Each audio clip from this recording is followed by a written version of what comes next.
Here is one of a series of talks by spiritual leader Lola McDowell Lee, spanning 2 decades from the early 70s through the 90s. Lola was a Zen Roshi, whose Rinzai lineage included Dr. Henry Platov and renowned Zen master Shigetsu Sasaki. Lola was a religious scholar as well as an ordained Christian minister. While the talks are focused mainly on Zen and Buddhism, Lola drew on many spiritual traditions, including those of Jesus, Plato, Lao Tzu, the Hindu Vedas, Meister Eckhart, and Gurdjieff. When Bodhidharma, who was the 28th successor of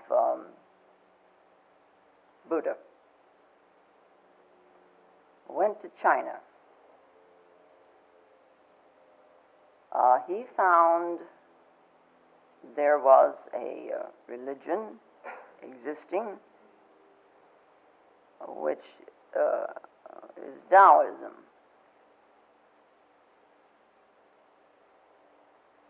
And Bodhidharma used Taoism in his presenting Buddhism. So the two religions made a unity. They became married. So between Bodhidharma and Wei Ning, who was the 6th patriarch in China, there developed what is called today Zen. In China it's called Chana, using the Indian or the Sanskrit word for meditation, which is jhana. And the Chinese pronounced it chana, and or chan, and so the Japanese people, when it was brought to Japan, they couldn't pronounce chan, and they called it Zen. So the word means meditation. But in this tradition, there is a great deal of Taoism. And Taoism is a very wonderful thing all in itself. It's very natural. It's of the earth. People look to nature. So, and then the early Chinese masters were pretty tough. But we find then in this Taoistic movement a book by the name of the Tao Te Ching, written by Lao Tzu about 2,500 years ago. And then there is his successor, his student, a man by the name of Chuang Tzu. And very difficult to understand, but a tremendous sense of humor. They called him the genius of the absurd. He was seemingly so illogical at times, so nonsensical, that he was absurd. One day there was this little monk by the name of Chuang Tzu, who said to this Chuang Tzu, "All your teaching, it seems to me, is centered on what has no use." And Chuang Tzu replied, "If you have no appreciation for what has no use, you cannot begin to talk about what can be used. The earth, for example, is very broad and vast. But all of this expanse, a man uses only the few inches upon which he happens to be standing at any given time. Now suppose you suddenly take away all that he is not actually using. So that all around his feet a gulf yawns, and he stands in a void with nowhere solid except under each foot. How long will he be able to use what he is using? And the little monk said, well, it would serve to have any purpose. It would cease to serve any purpose. Nothing would have any purpose anymore if you couldn't use it. Because you couldn't use it because you couldn't move.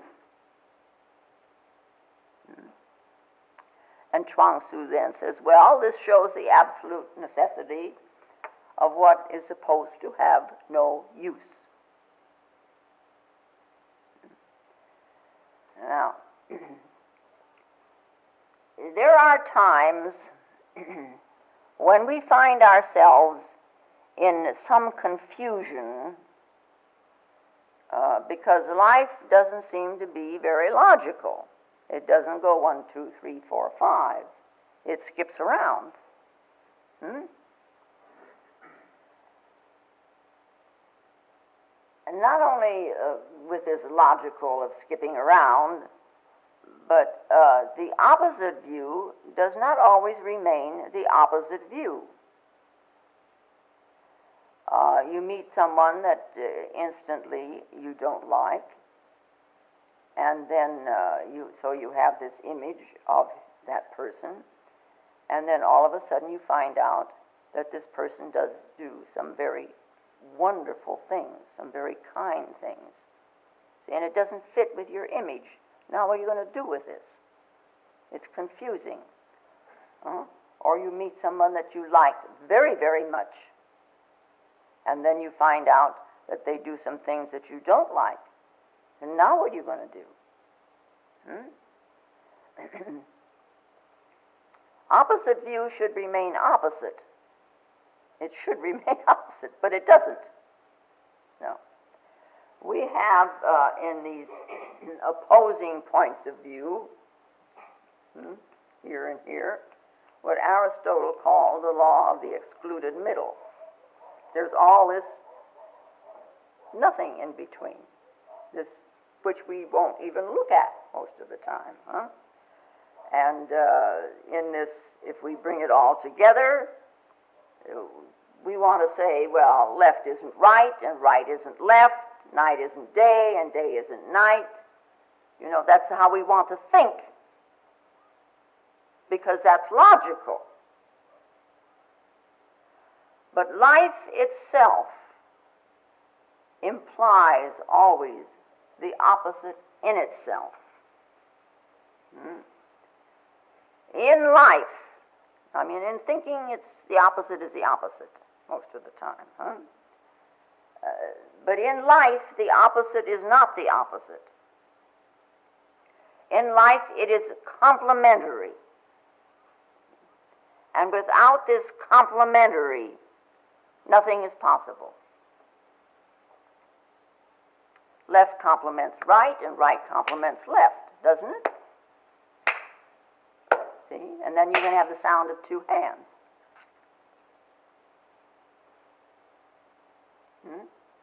Yeah. Without silence, how would you know anything about sound?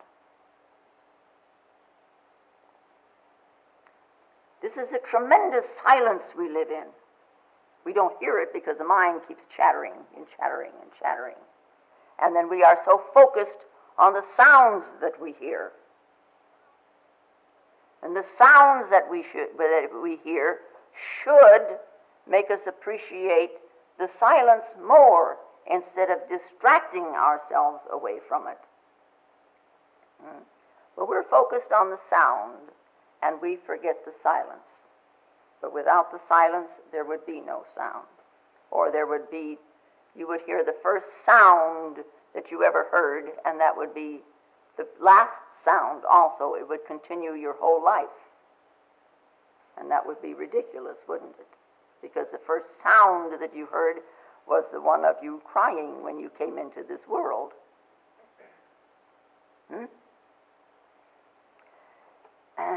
When we read a book, or when we read something like this, we look at the words and we read the words and we forget there's a sheet of paper on which the words are written. And if it were not for that white background, that sheet of paper, you couldn't read anything. See, silence is the background for the sound, and the sheet of paper is the book, again, the leaf of the book, is the background for the words that you're reading.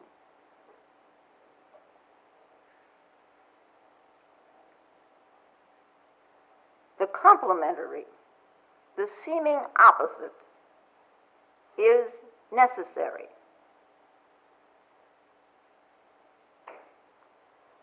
So we begin to think this way a little bit so we can open our minds that everything, left and right, is involved in living.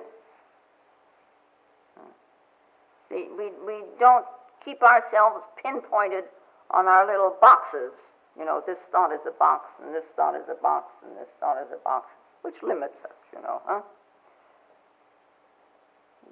Don't keep yourself hooked on your limitations. We have a tendency to.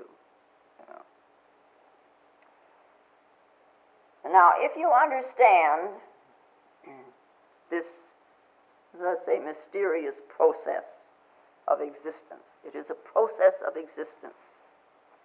The moving through the opposite, through the complementary. See, light moves through darkness, and darkness moves through light. Light and dark, heaven and earth, light and dark. In the Chinese viewpoint, and someone once called them the two hands of God.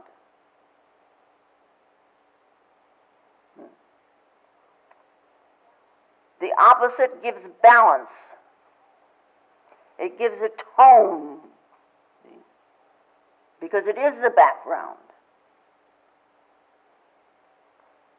You can understand this, and you can understand this Chuang Tzu.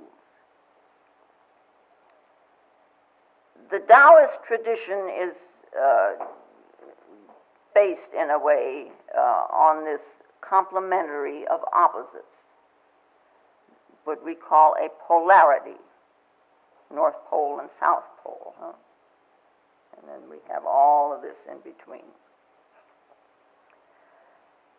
The Tao, which is normally translated as the way, but the Tao, that which is, existence and non-existence, that which is the Tao. And there are patterns in the movement or the motion of this Tao. The interplay of the polar opposites through each other. And they called these complementary poles, they called them Yin and Yang.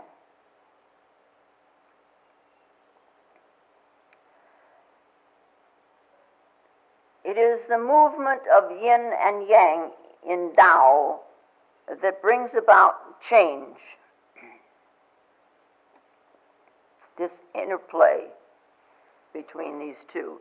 But it also limits change, because they can only go so far and then they have to come back. It's like a pendulum moving, Yeah. So we have limitations for change. And as they say, the Yang moves, having reached its climax, retreats in favor of Yin. And Yin, reaching its climax, retreats in favor of Yang. And in the Chinese view, all manifestations of Tao, the way it is, of Tao, are generated, all these manifestations, everything that you see and hear and everything else, are generated by this interplay, think of what it must be on a universal level, this tremendous interplay between these two polar forces. And that's a very old idea. The original meaning of the words yin and yang meant, on the shady and the sunny side of the mountain. One mountain, one is in the shade and one is in the sun. And they don't move, but the sun moves, and this has happened.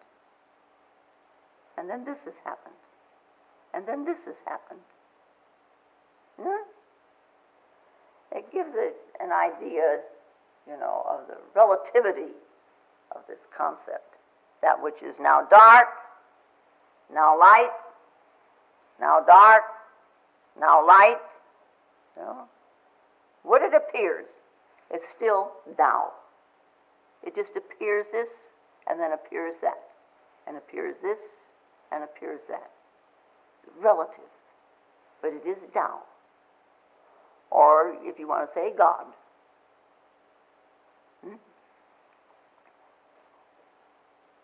Now, from the very early times,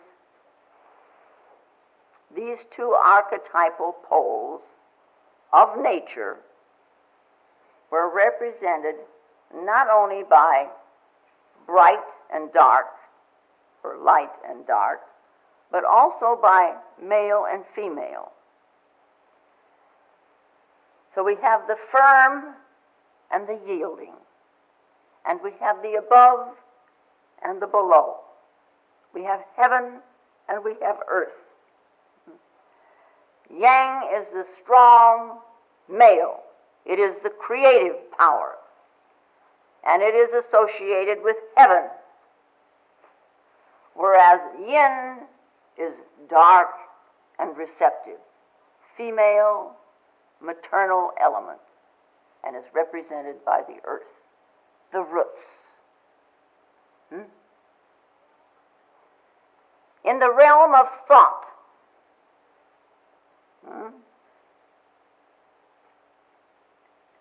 yin is the complex, intuitive mind, and yang is the clear, rational, male intellect.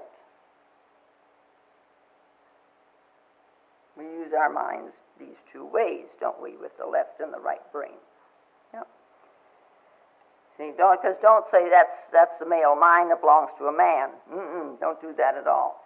Yin is the quiet, contemplative stillness of a sage, of an old master. And yang is the strong, creative action of a king. The male is outgoing. It's the intellect, objectively focused, out there.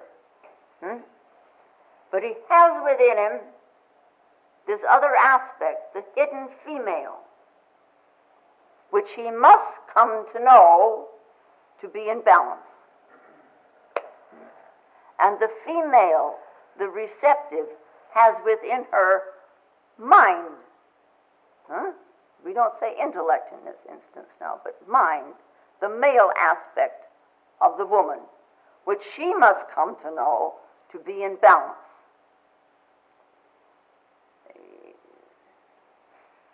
Balance, it's a nice word, isn't it? How to be in balance.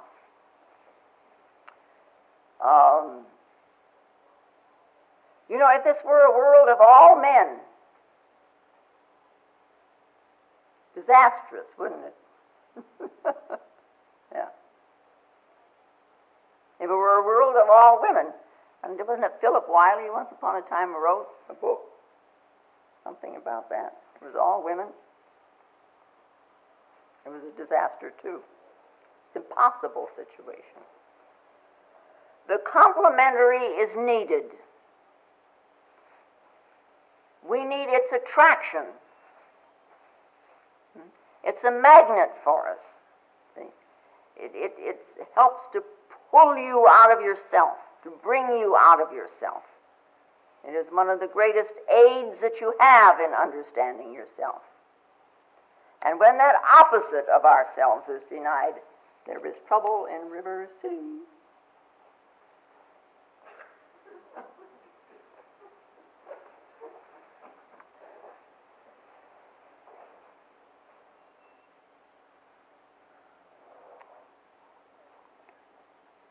Also, we must realize that these masculine and feminine characteristics of the polarity are not neatly separated and, this belongs to a man and this is how a woman should be and so on. But they do occur in varying proportions in both sexes. We can have a very masculine type of woman and we can have a very feminine type of man.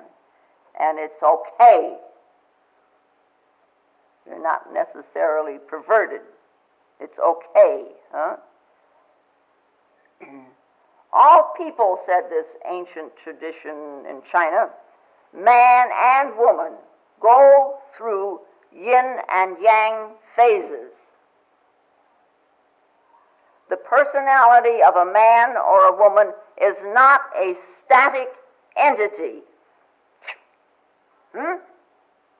It is rather a moving phenomenon which results between this interplay within us of this feminine and masculine aspects.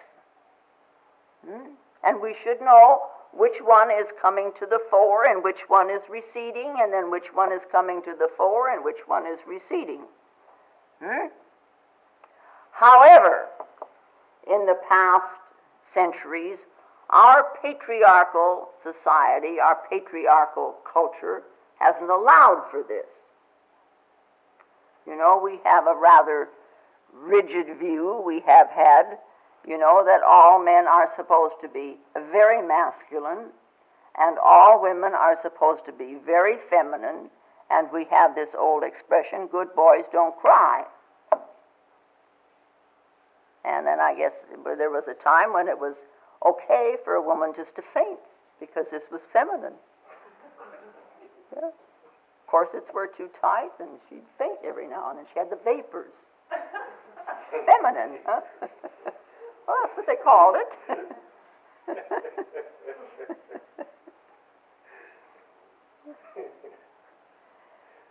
But we have had this distorted view, and so men were given all the leading roles in life and most all of society's privileges. Yeah.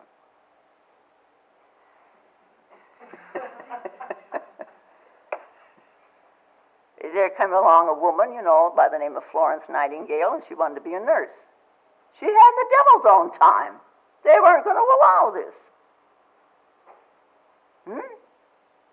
And yet she persevered and founded the nursing institution as such that a woman could go and be a nurse and nurse a man. Until that time, not allowed. Men just died. Nobody would nurse them. They weren't allowed. It's the man's world, they said. And women were denied. They were second-class citizens. They were not to be seen. They were hidden in the back rooms. So that in a way, she was not considered part of life. No, it is an appendage over there. There's something that I own. I own a horse and I own a wife. And she covered her face and hid. In some parts of the world, she's still covering her face, hiding. But at the same time, because she was hiding and covering her face, and this was the kind of society that it was, can't quite say used to be, she was given the blame for all of men's troubles. You know, anything that happened was her fault. After all, it says so in the Bible. Eve is the beginning of all of men's problems because she tempted me.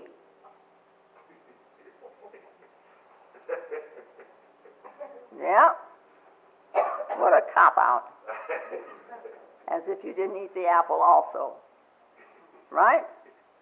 Anyway, through this viewpoint, and I think we would be horrified to know at this day and age what really went on back in, in the olden days, I really think. But anyway, because the world became, with this view, very lopsided. No balance to it. All balance was gone. Of course, I will say one thing, that long before we had this patriarchal society, somewhere in that vast, unknown past, there was a matriarchal society where just the opposite was true. Where, there's a leftover thing of this in Tibet. And there's a certain little region in Tibet where a woman has, she's allowed 12 husbands. And each one takes a turn at tilling the soil and supporting her. And she's queen of the May. They do exactly as she says, and no fooling. Otherwise they lose their happy home. So, as the world turns.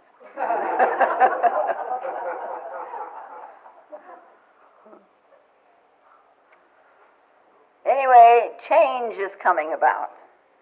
We live in tremendous times. They're very chaotic, but they're tremendous moving. You know, we're either going to move right or we're going to demolish ourselves. But anyway, the pendulum is swinging. And it always does. You know, moves from one pole to the other pole. Women are coming out of the home, a lot out of necessity. See, our times force us into the change. Women are coming out of the home. Women are beginning to take a place in society. We were even given the privilege of voting about 60 years ago. We had a right to say something about what was going on. Now, if women can be smart enough,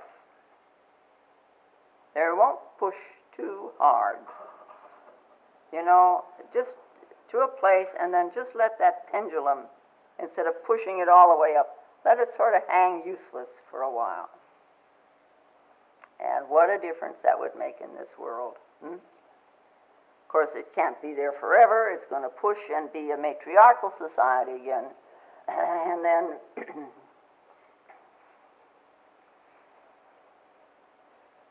somewhere down the line, you men are going to be riding on top again. So don't worry. Just wait. Change must come about. It's in the natural order of things, change.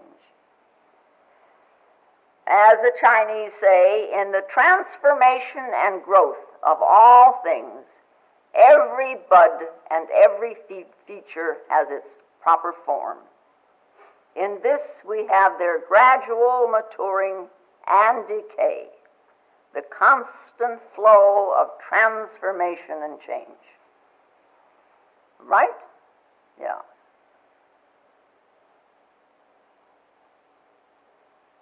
We are the transforming process, too, you know. Let's not exclude ourselves from this. We are transforming. We are becoming all the time. And as Heraclitus said, you can never step into the same river twice. Times change.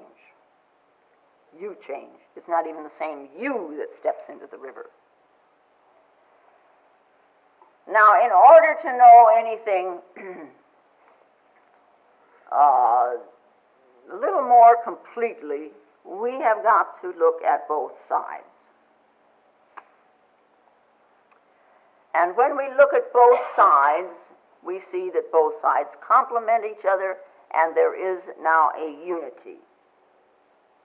And a unity is what is. We live in a unity and don't know it. We have in this unity ideas about, and so we are one side or the other. We're trying to shift the balance all the time. And as to our ideas, which is thinking, our concepts, nature could care less. She keeps right on, merrily on her way. Changing and transforming, and changing and transforming in her unity. This is the yin and the yang in the Tao, this movement. Okay, that's Chuang Tzu. I think he's rather neat. Now I would like to ask you, you think, what does a house consist of? We all live in a house, whether it be an apartment or whatever, it's still our house. What does a house consist of? What does this building consist of? Walls. Walls. We've got walls here, haven't we? Walls are useful, but their use depends on the useless within. The space.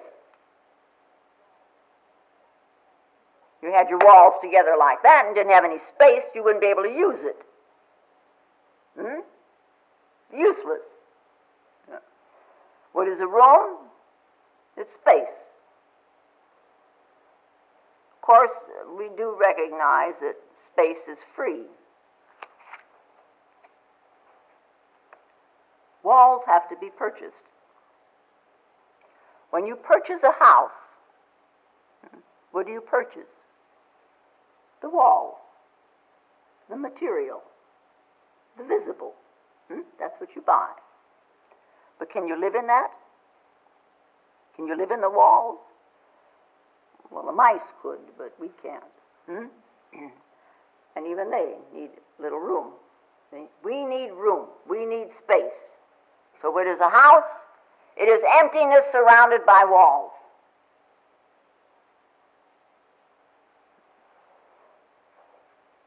And we have a door.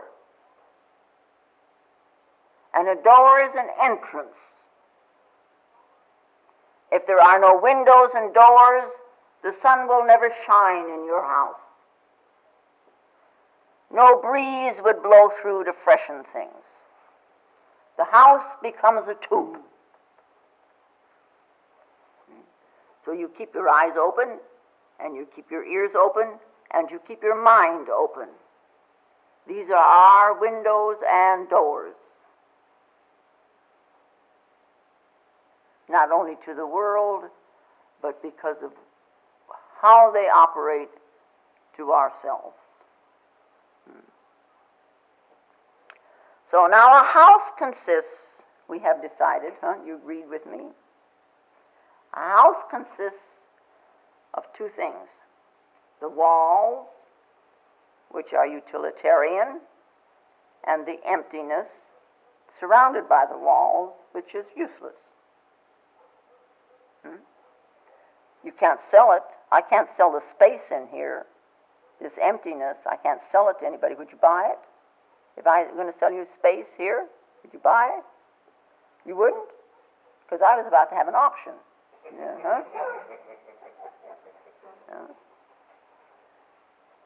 That which has no economic value, this is space. Or maybe you know of a way to sell emptiness. A way to sell emptiness? But we live in emptiness. We live in this emptiness. We live in this useless, seeming useless, in the background of all that we see and hear. It's where we live. We're the background. We are a background. I mean, after all that you see and hear and think and everything else, it takes place in what? Something out there? Something in here, doesn't it? Yeah. Now then, we sit for meditation. What is meditation? Zen, Chan, Jana. What is meditation? Huh? What's the use of it? Well, people ask me, does it give you any benefit? Do you benefit by it? And if I sit, what will I gain out of it? They ask about benefit. And they don't understand meditation because it seems useless. Just sitting there doing nothing. Well, how useless can you get? And as a woman said to me once, my son has been sitting in meditation every day for the past 6 months. I don't know what he thinks about when he's sitting there. I don't know what he's doing when he's sitting there. And it seems such a waste of time, and I just don't understand. And you know what I said to her? Too bad. I mean, how can you explain that to somebody who isn't about to look?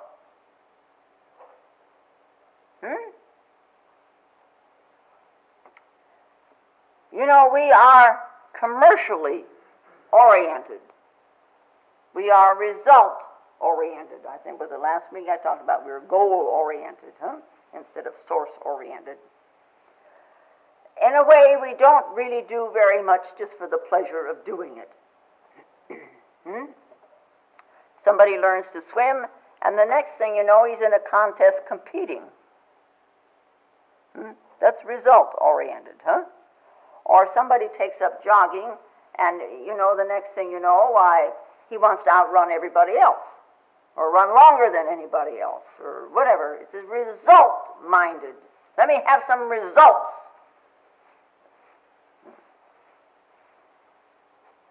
There are a lot of things in this life that are just pleasure, just pure pleasure. You should enjoy, but they're seemingly useless. See, exercise is a pleasure, and it's good for you, but, we've made a business out of it.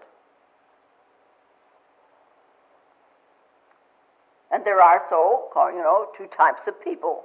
We have the utilitarian, and these are the scientists, and the engineers, the doctors, that type of a thing. Lawyers. And then we have their complementary, the poets, the people who become disciples. And these are seemingly useless people. But they give such a balance to the whole, because they give a grace to the world that we wouldn't have otherwise.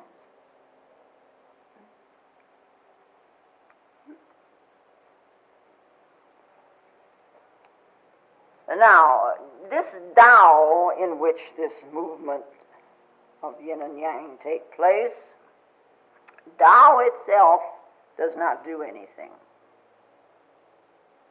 And yet it leaves nothing undone. It's like the sun is out of our reach.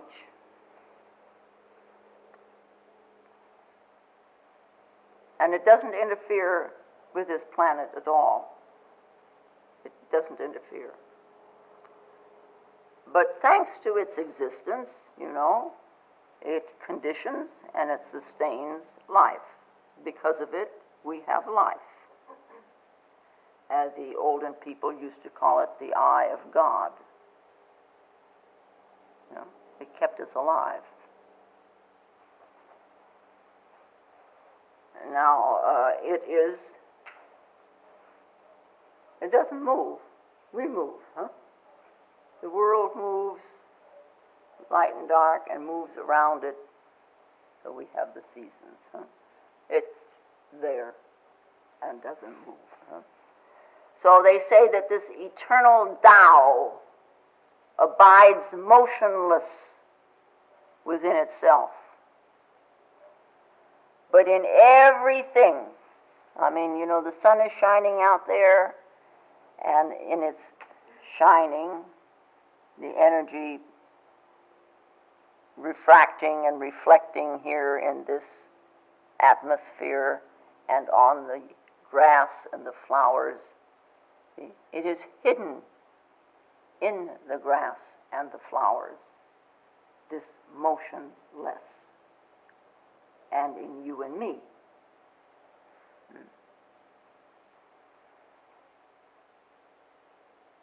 The motionless is what is called a non-action.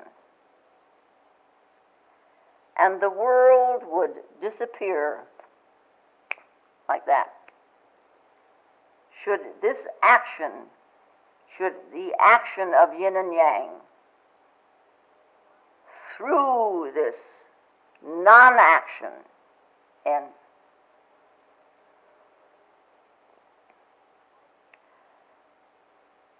The motionless, the non-action, does not work.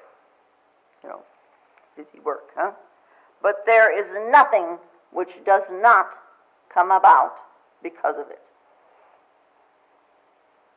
Nothing appears without it. And they call this action in non-action wei wu wei.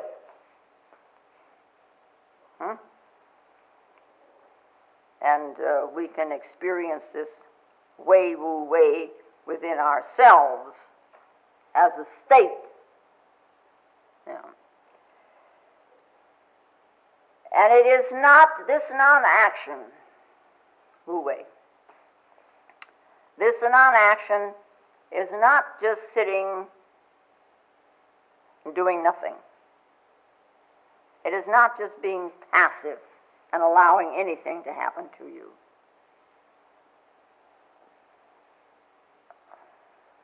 And so we should, you know, out of the balance that we have in our lives, we're supposed to live in this wu wei, this non-action, which simply is an abstaining from the activity which is out of harmony with your ongoing process. Non-action. Does not mean doing nothing, like people like to interpret it, doing nothing. Lao Tzu says in his little book, by non-action, everything can be done. And this is what people, you know, so they think, I'm going to sit here and do nothing, and I'm going to do everything. The contradictoriness of this tradition. But at the same time, they want everything to be whole, to be viewed as movement within a whole. To be whole is to be in balance. To be whole is to be holy. And it is to act out of that balance. It is to act out of an equilibrium. That's not action. When you breathe, there is a coming and a going to it. But in that breath, somewhere, if you can find the balance, that balance will show you some pretty wonderful things about yourself. After all, God breathed in our nostrils, and then made us in the image of Himself. Yeah. Breath is, we don't pay any attention to it. It's empty.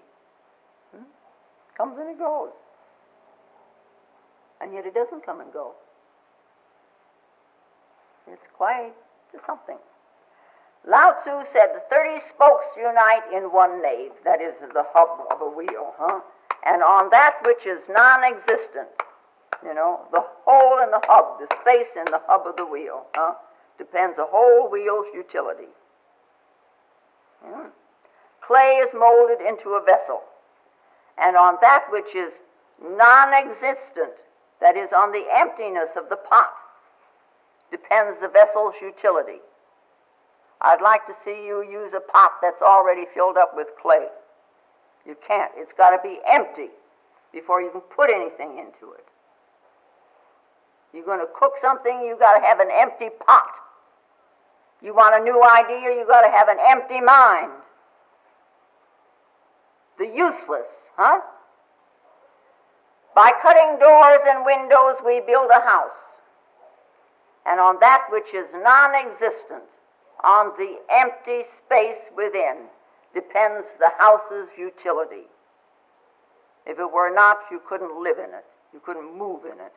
Therefore, says Lao Tzu, existence renders actual, but non-existence renders useful. Okay? You understand that? Okay. The visible, that which exists, the existent, the visible, the existent, gives form to the world. See? These are our forms, this existent. The invisible, the seeming non-existent, gives its essence and meaning. This is the meaning, the essence.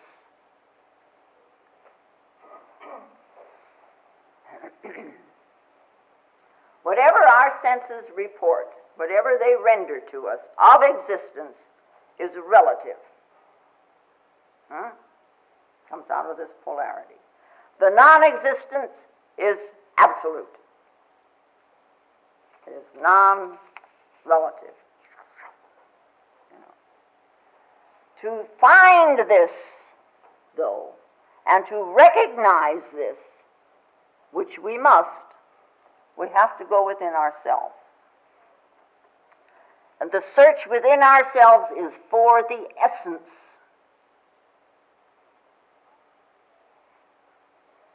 So we learn not to look too much to the appearance of things, because that's what our senses are reporting, and maybe could be a little wrong. But look at that, what that appearance covers, what that appearance conceals. There is something there. Why is grass green?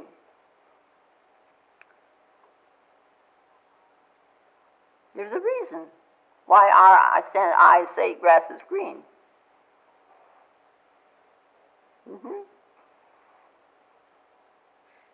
It's hidden in the grass. The blade of grass will tell you.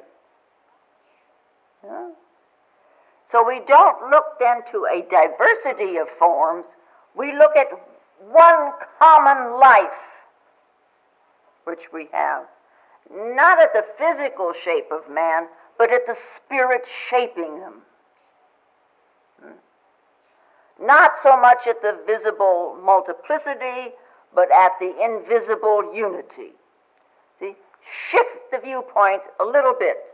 The meaning of the visible is in the invisible. The useful has its meaning in the useless. That's what Chuang Tzu is talking about, the essence. And this body, is mostly space. And the space, I guess, is seemingly useless. I guess. I don't think so, but there's some water here, and there's a few chemicals, and I think they figured it out once. It was worth 98 cents. Something like that. But how come you don't see all these spaces in this body? How come you don't see all this space in your own body? Space. This is mostly space. Why then is it so hard when I do that? I'm much softer than that. That's hard. Why? And what about the mind? Is it useful or is it useless? I mean, speaking now with this, what Chuang Tzu was talking about. Of course, the mind is useful. We couldn't walk from here to the door without it.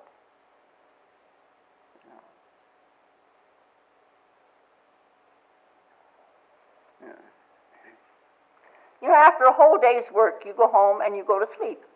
You go to bed and you go to sleep. You've moved from the useful to the useless.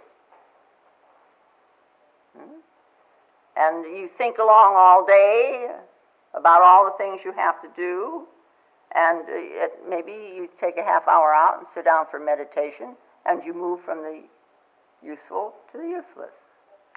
Biggest thing in the world. Now, you know, and after a good night's sleep, being in this useless world of sleep, in the morning you're all fresh, and you're unburdened, you know. The dust is blown away, and the mirror is nice and clean again, and because you do have a clarity in the morning, you know. How does that come about? Through the useless. Sleep. And to a lot of people, it's a waste of time. Yeah. And so, moving into this useless meditation, it can give us some tremendous glimpses.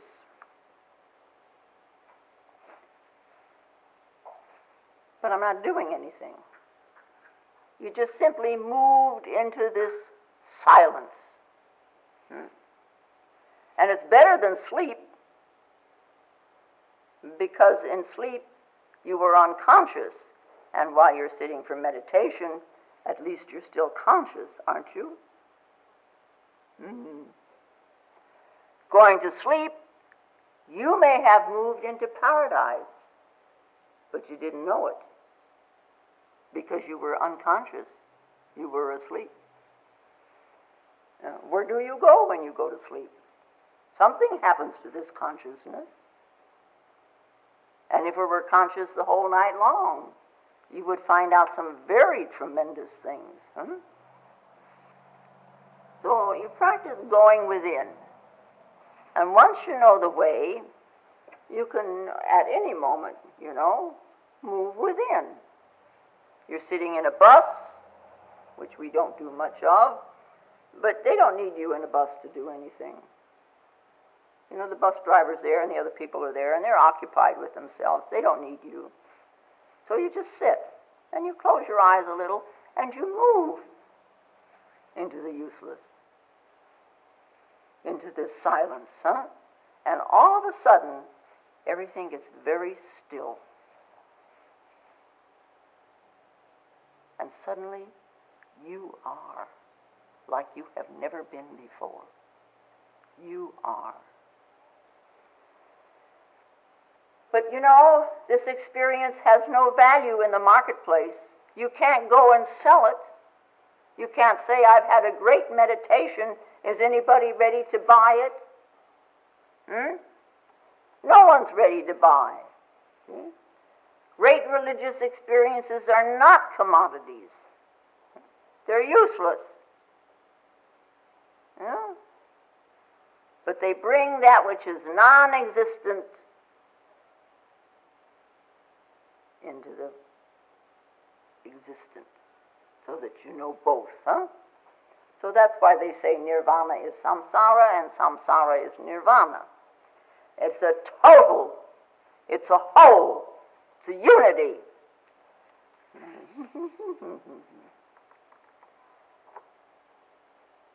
People run around, you know, and they look for the meaning of life.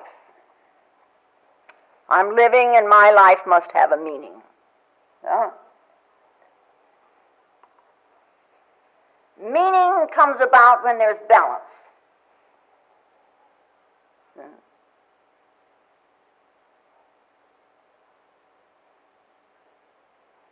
In our Western culture, it's a sign of success if by the age of 40 you have ulcers. Yeah? And when you get pretty close to 50, you really ought to have your first heart attack. That means you've had a useful life. Huh? And any time after 60, you've just gone away. Huh? But we ask such people, has he ever lived? I mean, lived. Did he have the time to live? Did he have the time to know the useless? And we struggle for success, and, and it comes. And then it goes again. And instead of success, we have shame. We shouldn't feel that way. Life changes. It comes and it goes. And we are so ego-centralized in the center of it. It all seems to revolve around me. And yet, as ego-centralized as we are, there is no place where you can hold out your hand and say, stop, life, you stop here, I've had enough, No, the moving finger writes, and it keeps right on writing. So let's go with it. Huh? Expect change, expect transformation, because it is a transforming process.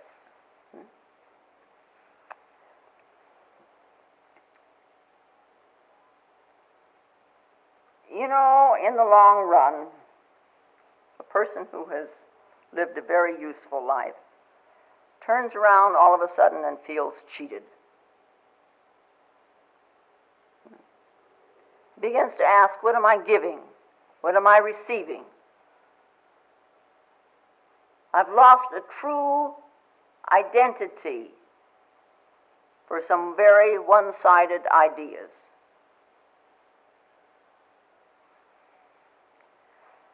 Can you think of anything more useless than God?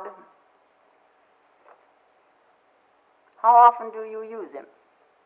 Oh, you may talk to him, you may pray to him, you may demand of him, you may beg of him, but use him. So the atheists, they say, how can there be a God when God seems so useless? What does he do? Maybe he'll help you and maybe he won't. But the uselessness of God is the very basis of all the utility that goes on. If he stopped being what he is, if we can use these terms, and came down and sat on your shoulder, look at all the other people that would be ignored. You can't do that. No. When Buddha left the palace to go on his search, he'd have said, they speak of it as he renounced the world. Called that. And there are a great number of people who, like him, who renounced the world. Now, they were not against the world. No, they were not against money. They just said, there are nice, clean gardens over there. The paths are marked and they're pebbled, and with the bushes and the lawns and the flowers in their beds. And it's all so neat and nice. It's all mapped out. You know exactly where you're going to go, you think. But they said, instead of that, let me just move into the vast, into an uncharted, where the soul can become vast. Because when you don't have any problems, when everything is planned and everything is settled, the soul shrinks. There's no impetus for it to, It doesn't have any challenge to look at what is the essence of this all.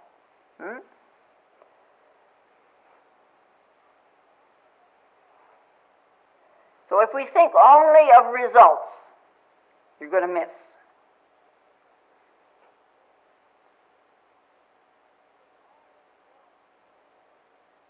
If you look only for meaning in results, for purpose out there, for use, you miss. Have you ever noticed that when you're truly happy, You can all think back at a time when you were truly happy. When you were truly happy, you didn't stop to ask, what is the purpose or what is the use of my happiness? You never asked that. No. When you're in love, do you ask what is the use of all of this? What is the purpose of all of this? No, you just blithely go along, you're bumbling along, until all of a sudden life catches you up and, what have I done? When, in the morning, you see the sun rising, and there's a flock of birds also, and they rise, and it's like an arrowhead in the sky, Do you ask, what is the use of all of that? What is the purpose of all of that? No. And the flower that blooms all alone in the night, and it fills the whole night, the whole evening with its fragrance. Do you ask, what is the use of that? You just enjoy. What is the purpose of it? There isn't any purpose. There isn't any use. Use and purpose are part of the thinking mind, and we do need it. But nature, existence, life, life exists mindlessly. The thinking mind is constantly sorting out. This is useful. Do this. This is useless. Don't do this. And we need to do this. But also we need this meditation which represents the useless. And then when the mind is needed, use it. But now you've got a sharper, clearer mind for the meditation. And then then you plunge into life itself again and come up refreshed. To use. You become a balance between the use and the non-use. And that balance transcends both.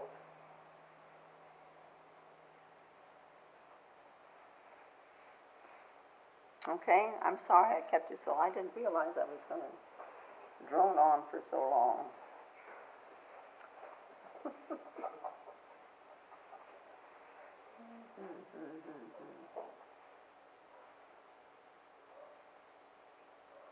And now, may the peace and the power that passeth all understanding hold us and keep us in the love of the Christed consciousness while we are seemingly separate one from another. And I thank you very much. If you find Lola's talks valuable, more will be posted in weeks to come.